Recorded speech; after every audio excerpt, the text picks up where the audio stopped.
Today we travel half the world and cross the planet because after talking about Russian tyrants, we move on to Latin America, specifically to the Caribbean, as we are going to delve into the life of one of the most famous tyrants in recent history, Fidel Castro, whose regime is still present today. Fidel Castro was born in 1926 in what is now the province of Holguin, Cuba, the son of Angel Castro Argiz and Maria Luisa Argota Reyes. He was born out of wedlock, so Fidel would not be recognized as part of the Castro family until he was 8 years old.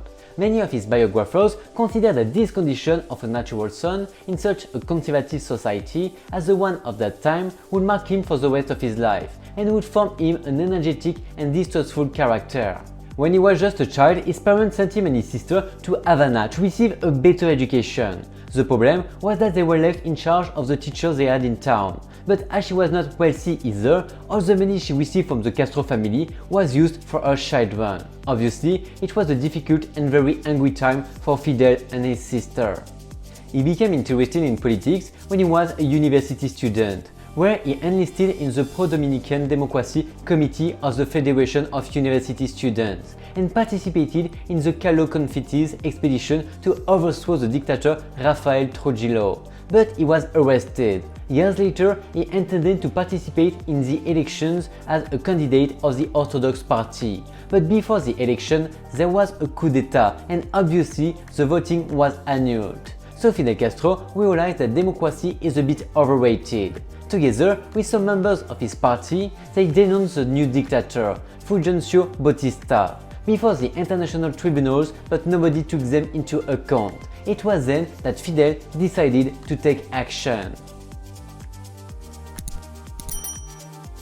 In 1951, together with his brother Raúl Castro and Abel Santamaria, he tried to take over strategic positions on the island to obtain weapons and gain popular support, but they did not succeed. At this time, 280 guerrillas related to Castro were tortured and executed. Fidel and his brother managed to escape by hiding in the mountains. Finally, Fidel Castro was arrested and sentenced to 50 years in prison, but 2 years later he was released by amnesty. At that time, Fidel decided to go into exile first in the United States and then in Mexico, where he started a campaign to finance the cause, because he decided it was time to return to fight for Cuba, there in Mexico, where he met Ernesto Che Guevara, a more bloodthirsty tyrant of whom we will have to talk about sometime. In 1955, together with 81 other colleagues, he created the 26th of July movement. The name is not very good, but it was what it was. They took a yacht and headed for Cuba, but the Cuban government was already waiting for them, and as soon as they touched the land, they were dissipated, taking several prisoners. Fidel Castro, his brother Raúl, Che Guevara and Almeida, and Captain Cienfuegos, along with others, managed to escape. The rebels hid in the mountains and began to convince the villagers to join their movement. They managed to gather a total of 800 followers, but compared to the 3,000 soldiers of the government, they did not have many options to win. But at this moment, luck was on Castro's side, because thanks to the guerrilla warfare, the rebels won several important battles, and also they were gaining more popularity, getting the revolution to triumph. So Fulgencio Batista had no choice but to take his bags and flee the island.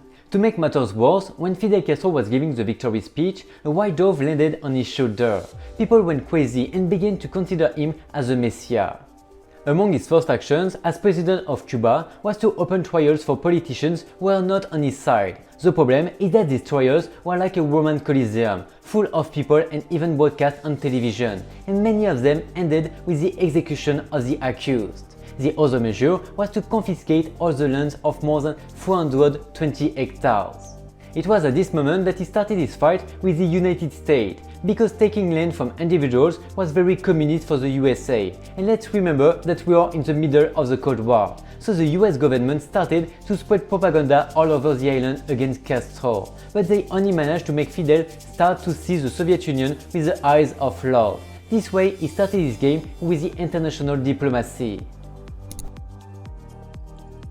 Unlike other tyrants, Castro did not have an initial interest in communism. If the US had given him its support, he would surely have turned against the USSR and would have been a fierce anti-communist. Castro knew how to take advantage of the context of the time and the tension provoked by the Cold War and Cuba's strategic position. He adhered to Marxist-Leninism only to gain the confidence and support of the USSR, but the truth is that he was more interested in getting all that advantage for himself and his family than for his people.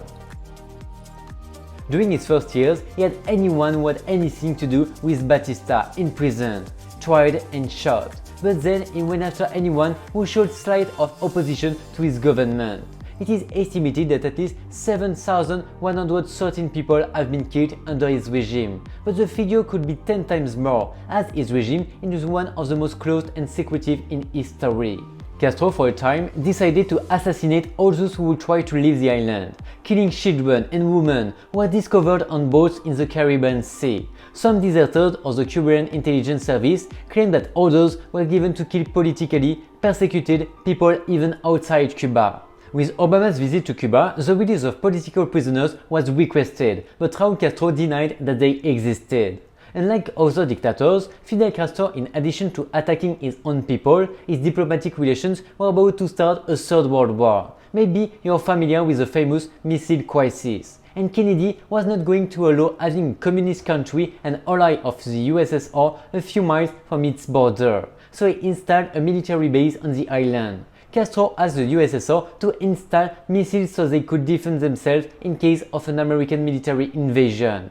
This took the USSR and the United States to a new level. In fact, this could unleash a third world war. Many historians said that Fidel Castro, with a cold blood and lack of empathy, asked the USSR to detonate an atomic bomb, regardless of the damage of the bomb itself, and that this would unleash an imminent nuclear war between the two world powers. Fortunately, the USSR and the United States began negotiations to end this crisis, and the best thing is that they sent Castro to the friend zone, because in the end, they did not take him into account at all. In addition to the deaths and human rights violations, Castro used Cuba as his money factory, since he used all its resources to enrich himself and fulfill his whims. For example, when he realized that the USSR was overpaying for sugar, he forced the entire Cuban economy to turn to this sector. For a long time, the Cubans could not plant and harvest more than sugar cane. This led to other industries going bankrupt, leading to people to starvation, and he did not even manage to supply the millions of tons he had promised.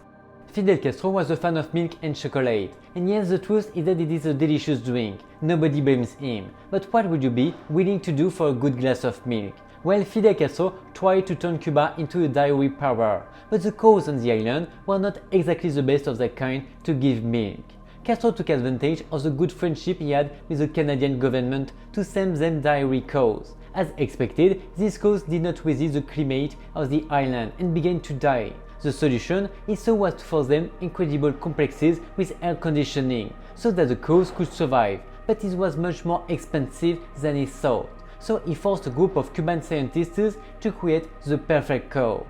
A cow that could withstand the island's climate and give lots of milk. Of course, most of the offspring born under this experiment died, or were unproductive, except for one, the pride of Fidel. He named her Obre Blanca. According to the Cuban media, she once gave more than 100 liters of milk, beating the world record, which was held by an American cow. The future of Cuba was set on this cow. She was quickly elevated to a national hero. Every week there were articles about her in the press. Even Fidel had a statue made for her. When Castro realized how profitable the drug business could be, he allied with Pablo Escobar himself to transport cocaine from Cuba to Florida through Russian submarines. Thanks to this, he managed to amass an immense fortune. In fact, it is estimated that he was the sixth richest ruler in the world. Incredibly, Castro suffered during his life more than 300 attempts to kill him. At least these are the ones that are definitely known.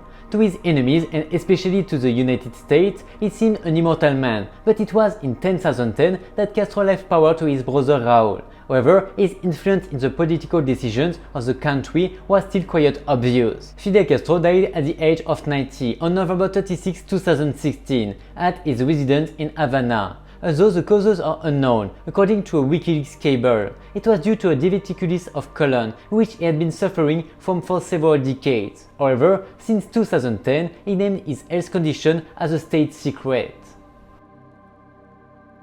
when in his inauguration speech, Fidel Castro said that in a few years they would be swimming in abundance. The truth is that he was not wrong. Of course, he was not referring to the Cuban people because those who did not ended up swimming in abundance were him and his own family because he used the island and its resources to fulfill as its most bizarre dreams. It is estimated that during his lifetime, Castro's fortune was twice the fortune of Queen Elizabeth II.